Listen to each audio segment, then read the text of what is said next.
रंगों से भरा हुआ माह मार्च 2025 ये आपके लिए किस तरह का रहने वाला है। देखिए, ये जो महीना है ना मार्च का 2025 का, ये फागुन का महीना कहलाता है। बसंत अपने चरमोत्कर्ष पर होता है। रंगों का त्यौहार होली हमारा इसी माह में मनाया जाता है। जिंदगी में रंगों का अत्यंत महत्वपूर्ण स्थान होता है दोस्तों।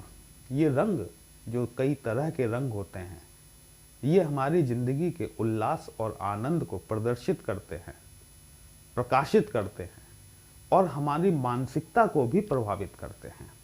लेकिन ये जो रंग जो हमें दिखाई देते हैं, इन समस्त रंगों के पीछे जो मूल रंग हैं वो सिर्फ दो ही होते हैं, एक काला और दूसरा सफेद।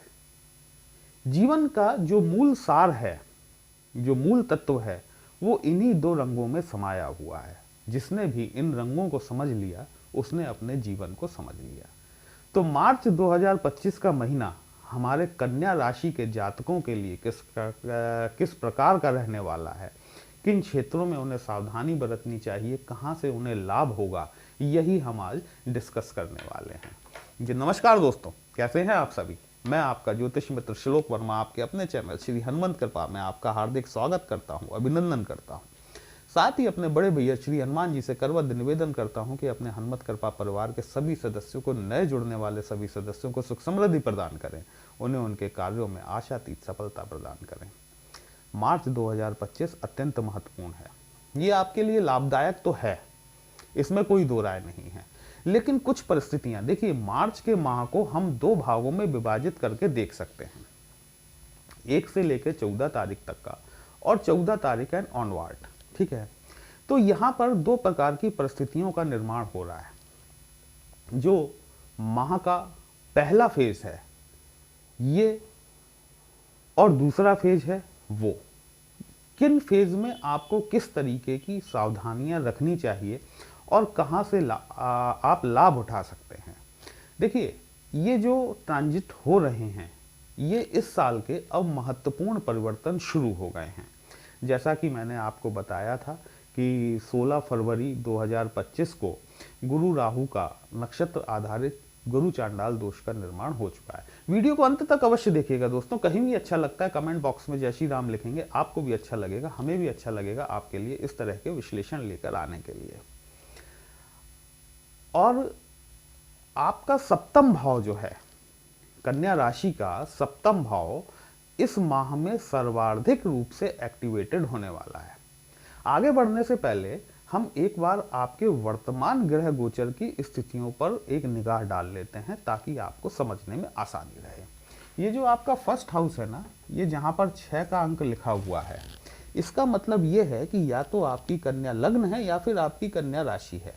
30 अक्टूबर 2023 से केतु महाराज आपके पहले घर में डेरा डाले बैठे हुए हैं।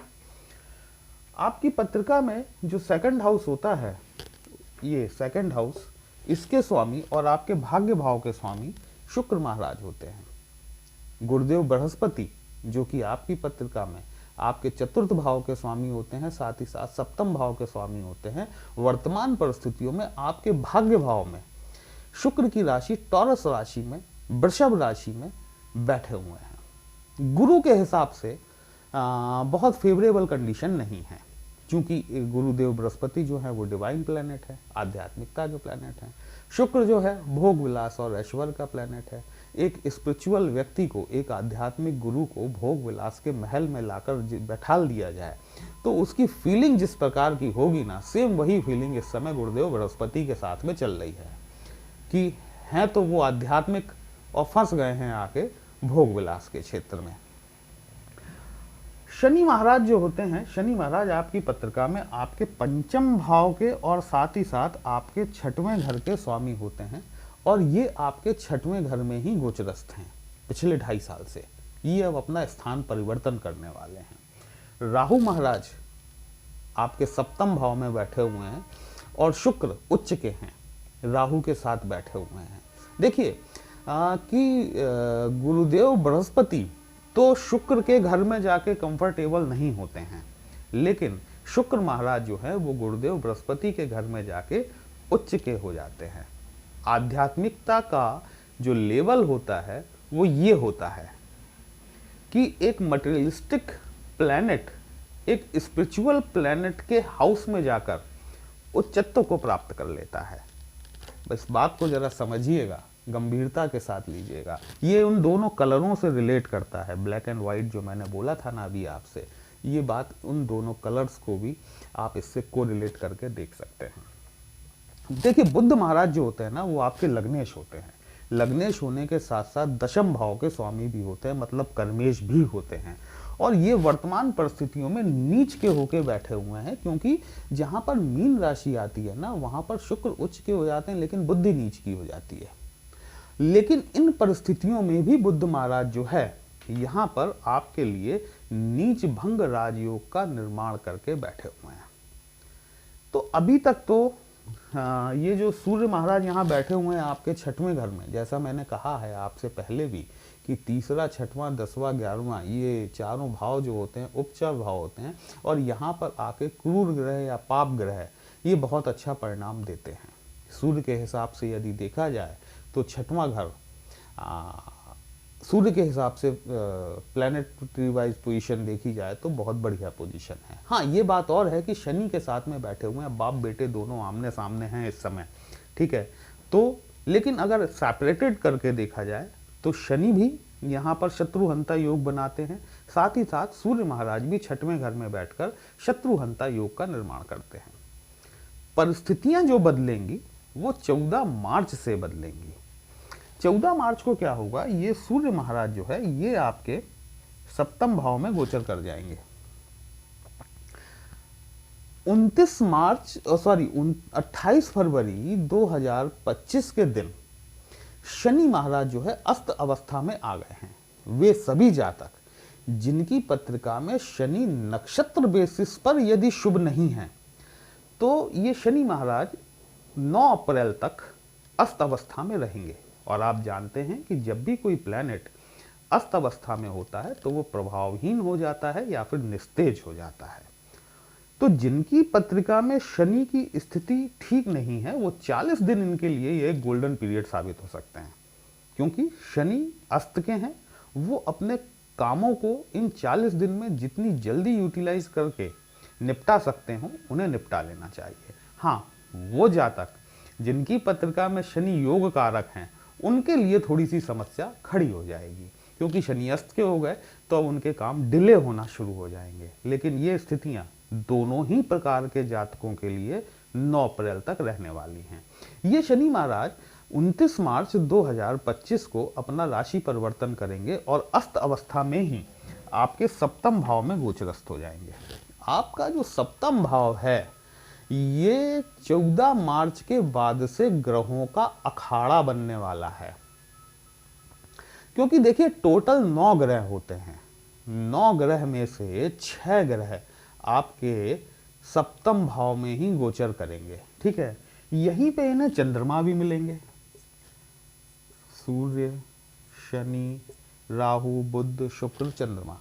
आपका सप्तम भाव जो है ये सर्वाधिक एक्टिवेटेड हाउस है, और आप जानते हैं कि इन सभी ग्रहों के पास में एक दृष्टि कॉमन होती है, सप्तम दृष्टि, जिसे कि इनकी पूर्ण की दृष्टि कहा जाता है। ये सभी ग्रह सप्तम भाव में बैठकर आपके फर्स्ट हाउस को देखेंगे। अब हर ग्रह का अपना अलग अलग प्रभाव होगा। पहली चीज तो ये है कि शुक्र जो उच्च के हैं राहु के साथ में युति करके और बुध के साथ में, नीच के बुध के साथ में युति करके बैठे हुए हैं, ठीक है। राहु शुक्र का कॉम्बिनेशन बहुत बढ़िया है। सप्तम भाव में राहु शुक्र आकर बैठे हुए हैं। व्यवसाय का भाव है, भागीदारी का भाव है, जीवन साथी का भाव है। जीवन साथी के साथ में आपके रिलेशंस, आपके दाम्पत्य संबंधों को अत्यंत मधुर करने का कार्य ये भाव करता है। जब राहु और शुक्र वो भी उच्च के आपस में समावेश हो जाता है तो इस तरह की परिस्थितियां, आप एक दूसरे के साथ में क्वालिटी टाइम एक्सपेंड कर सकते हैं, कहीं घूमने जाने की, टूर पे जाने की प्लान कर सकते हैं। नीच के बुध यहाँ आ गए, ठीक है, और राहु के साथ में कॉम्बिनेशन हो गया। ये बुद्धि को थोड़ा सा भ्रमित कर सकते हैं। व्यवसाय के क्षेत्र में आप यदि कोई बड़ा डिसीजन लेने वाले हैं, यहाँ से अब थोड़ा सा सीरियस टॉपिक शुरू होता है। 14 मार्च 2025 का दिन वो दिन होगा जिस दिन से आपकी पत्रिका का सप्तम भाव सर्वाधिक एक्टिवेटेड होगा। आपके सप्तम भाव में ही इस साल का पहला सूर्य ग्रहण लगेगा। शनि अमावस्या 29 मार्च के दिन आपकी पत्रिका में सप्तम भाव में ही लगेगी। चंद्र ग्रहण आपकी पत्रिका में सप्तम भाव में ही लगेगा। गुरु चांडाल का दोष, जैसा मैंने आपको पहले बताया हुआ है, जो फरवरी 2025 से लगा हुआ है नक्षत्र आधारित, यह भी आपके सप्तम भाव से ही शुरू होगा, क्योंकि राहु महाराज यहाँ पर ऑलरेडी बैठे हुए हैं।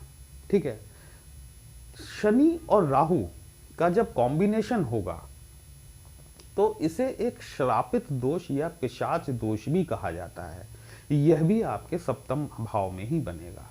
तो एक्चुअली क्या है कि 14 मार्च तक तो स्थितियां बहुत सुदृढ़ हैं आप लोगों के लिए, और ये जो टाइम मिल रहा है आपको विभिन्न क्षेत्रों में जो आपके व्यवसाय हैं उसमें ज़्यादा से ज़्यादा लाभ उठाने का प्रयास आपको करना चाहिए, क्योंकि 14 मार्च 2025 के बाद से स्थितियां बदलनी शुरू हो जाएंगी। सूर्य आ जाएंगे। सबसे पहले तो सूर्य को ग्रहण लगेगा। शुक्र जो कि उच्च के हैं, सूर्य के संबंध में आने के बाद में शुक्र अस्त हो जाते हैं। ठीक है, तो यहाँ पर आपके शुक्र महाराज भी अस्त हो जाएंगे। बुध वक्री हो जाएंगे। बहुत सावधानी बरतने की आवश्यकता पड़ेगी 14 मार्च 2025 के बाद, क्योंकि राहु बैठे हुए हैं, ये आपकी बुद्धि को भ्रमित कर सकते हैं। व्यवसाय के संबंध में आपसे कोई गलत डिसीजन हो सकता है। जीवन साथी और आपके बीच में, दरमियान में, आपके रिलेशन में किसी प्रकार से यदि कोई बाहरी व्यक्ति की एंट्री होती है, निश्चित तौर पर ये आपके संबंधों को खराब करने का कार्य करेगी। केतु महाराज जो फर्स्ट हाउस में बैठे हुए हैं ना, देखिए ये केतु अब जाते जाते अपना पूरा प्रेशर मारेगा आपके सप्तम भाव को बिगाड़ने के लिए। आप जानते हैं केतु डिटैचमेंट का कारक है, केतु अबंडेंस है, और यदि आप के बीच में, आपके रिलेशनशिप में किसी भी प्रकार की मिसअंडरस्टैंडिंग आती है तो निसंदेह केतु महाराज जाते जाते अपना काम जरूर कर जाएंगे। यहाँ पर आपको विशेष सावधानी बरतने की आवश्यकता है।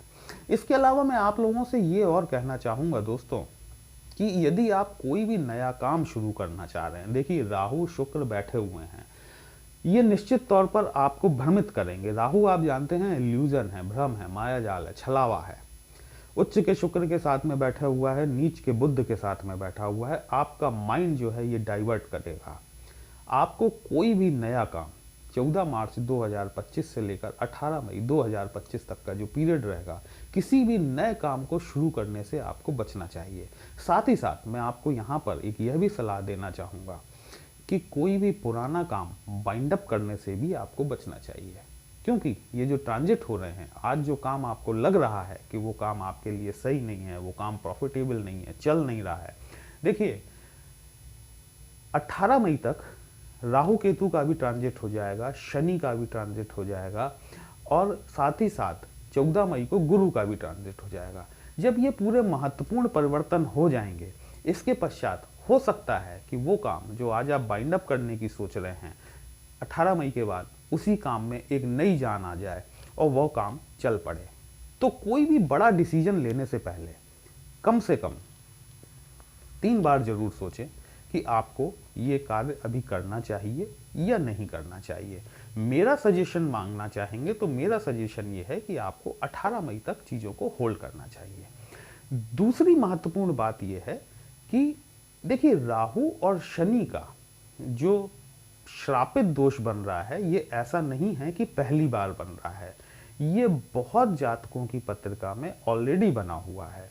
जिन किसी भी जातकों की पत्रिका में ये राहु शनि का श्रापित दोष बना हुआ है, उनको अपने, और चूंकि इस बार आपके सप्तम भाव में बनने जा रहा है, आपको अपने जीवन साथी के हेल्थ रिलेटेड इशू के प्रति बहुत ज़्यादा कॉन्शियस रहने की ज़रूरत है, क्योंकि यहाँ पर आपके जीवन साथी के साथ में कुछ ना कुछ हेल्थ के इश्यूज मुझे बनते हुए ज़रूर दिखाई देते हैं। साथ ही साथ आपके व्यवसाय में, आपकी पार्टनरशिप में, आपकी भागीदारी में इल्यूजन के द्वारा, भ्रम के द्वारा कुछ ऐसी परिस्थितियों का निर्माण हो सकता है कि आपके भागीदारों के साथ में संबंध खराब होने की स्थितियां आ जाएं। इसलिए 14 मार्च 2025 से 18 मई 2025 तक का जो पीरियड है, ये आपको बहुत सावधानी के साथ में निकालना चाहिए। सूर्य महाराज आपके पीड़ित होंगे। ओम आदित्याय नमः या फिर ओम घृणी सूर्याय नमः, इस मंत्र का रोज कम से कम 108 बार जाप करना शुरू करें। सूर्य को जल दें, ठीक है, सूर्य को आपके बल मिलेगा। और यहाँ पर एक रिक्वेस्ट मैं आप लोगों से और करना चाहूँगा। देखिए, इस दौरान बहुत सारे बच्चे पैदा होंगे। जो बच्चे नॉर्मल डिलीवरी से होंगे वो तो होंगे ही, उस पर कोई कंट्रोल नहीं किया जा सकता, लेकिन जो बच्चे ऑपरेशन के थ्रू होने वाले हैं, आपको वो टाइम पीरियड बचाना चाहिए जबकि राहु और शनि की डिग्रीज बिल्कुल आसपास में हों, ठीक है। जब ये दोनों प्लैनेट एक दूसरे के ऊपर से गोचर कर रहे होंगे ना, वो परिस्थिति बहुत ज़्यादा टिपिकल होगी। जो भी बच्चा उस पीरियड में जन्म लेगा, उसकी पत्रिका में ये सारे दोष मिलेंगे, देखिए, है ना। तो इतने दोषों को साथ लेकर जो बच्चा जन्म लेगा, वो जीवन में कितनी समस्याओं को उसे उठाना पड़ेगा। तो यदि बच्चा आपके यहाँ ऑपरेशन से आने वाला है, तो वो टाइम ड्यूरेशन बचा के चलिएगा जबकि राहु और शनि की डिग्रीज बिल्कुल आसपास हों। राहु को थोड़ा सा आगे निकल जाने दीजिए, शनि को थोड़ा आगे निकल जाने दीजिए, राहु को थोड़ा सा पीछे आ जाने दीजिए। इसके बाद यदि आप ऑपरेशन कराते हैं तो इस दोष का कुछ हद तक परिहार हम कर पाएंगे। साथ ही देखिए, एस्ट्रोलॉजी की बहुत सी विधाएं हैं। कुछ विधाएं ये कहती हैं कि बच्चे के जन्म के पश्चात एस्ट्रोलॉजी की शुरुआत होती है, वहीं बहुत सी विधाएं यह भी कहती हैं कि जब माँ कंसीव करती है उस समय से ही एस्ट्रोलॉजी की शुरुआत हो जाती है। 14 मई 2025 से लेकर 14 मार्च 2025 से लेकर 18 मई 2025 तक का पीरियड वो पीरियड होगा जब मैं संतान इच्छुक माताओं और बहनों से ये निवेदन करना चाहूँगा कि उन्हें कंसीव करने से बचना चाहिए। क्योंकि देखिए, यदि हम अपनी आने वाली संतति को, जब पत्रिका में इतने सारे दोष बन रहे हैं, ठीक है, तो आप देखिए, आपकी पत्रिका में तो यह दोष सप्तम भाव में बन रहा है, नो डाउट। आपके लिए कुछ चीज़ों में अच्छा भी है लेकिन कुछ चीज़ों में खराब भी है। उस बच्चे की पत्रिका में जो ये योग बनेगा, वो किस भाव में बनेगा, वो किस राशि में जन्म लेगा, ये हमें नहीं पता, है ना। तो इस वक्त में कंसीव करने से बचना चाहिए, तो हम अपने आने वाली संतति को बहुत सारे दोषों से बचा पाएंगे। क्योंकि ये जो दोष है ना दोस्तों, ईमानदारी की बात यह है कि ये दोष जीवन को बहुत ज़्यादा कठिन बनाने का काम करेंगे। वीडियो कहीं भी अच्छा लगा हो आपको, अपने चैनल को लाइक, शेयर और सब्सक्राइब जरूर कर लीजिएगा। यदि हमसे पत्रिका का विश्लेषण कराना चाहते हैं, हमारा व्हाट्सएप नंबर थंबनेल में दिया गया है। पर्सनल कंसल्टेशन पेड होता है दोस्तों, एक छोटी सी फीस आपको पे करनी होती है। आपकी समस्या का उचित समाधान हमारे द्वारा करने का प्रयास जरूर किया जाता है। चलिए फिर मिलते हैं, तब तक के लिए जय श्री राम।